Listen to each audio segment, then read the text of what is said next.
जय श्री राधा माधव। सद्गुरुदेव भगवान की जय हो। परम पूज्य श्री सेठ जी महाराज जी की पुस्तक से आज सेठ जी बता रहे हैं, श्री भगवान विष्णु ब्रह्मा जी से कहते हैं, अगहन के महीने में कृष्ण कृष्ण कहकर मेरा नाम विशेष रूप से लेना चाहिए। यह मुझे अत्यंत प्रसन्न करने वाला है। मेरी एक प्रतिज्ञा है जिसे देवता और असुर भी नहीं जानते। वह प्रतिज्ञा इस प्रकार है, जो मन, वाणी और क्रिया द्वारा मेरी शरण में आ जाता है, वह यहाँ संपूर्ण लौकिक कामनाओं को प्राप्त कर लेता है और अंत में सर्वोत्कृष्ट वैकुंठ धाम में जाता है।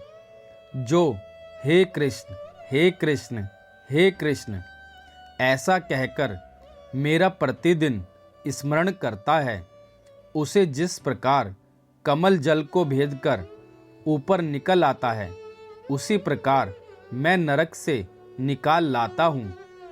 पूर्व अवस्था में किसी ने संपूर्ण पाप किए हों, तथापि वह अनंत काल में श्री कृष्ण का स्मरण कर लेता है, तो निश्चय ही मुझे प्राप्त होता है। मृत्यु काल उपस्थित होने पर यदि कोई परमात्मा विष्णु को नमस्कार है इस प्रकार विवश होकर भी कहे, तो वह अविनाशी पद को प्राप्त होता है। ब्राह्मण यदि कृष्ण कृष्ण का उच्चारण करता हुआ कोई शमशान में अथवा सड़क पर भी मर जाता है, तो भी वह मुझको ही प्राप्त होता है। पुत्र जो मेरे भक्तों का दर्शन करके कहीं मृत्यु को प्राप्त होता है, वह मनुष्य मेरा स्मरण किए बिना ही मोक्ष प्राप्त कर लेता है। वत्स, पाप रूपी प्रज्वलित अग्नि से भय ना करो। श्री कृष्ण रूपी मेघों के जल बिंदुओं से उसे सींचकर बुझा दिया जाता है। तीखी दाढ़ों वाले कली काल रूपी सर्प का क्या डर है।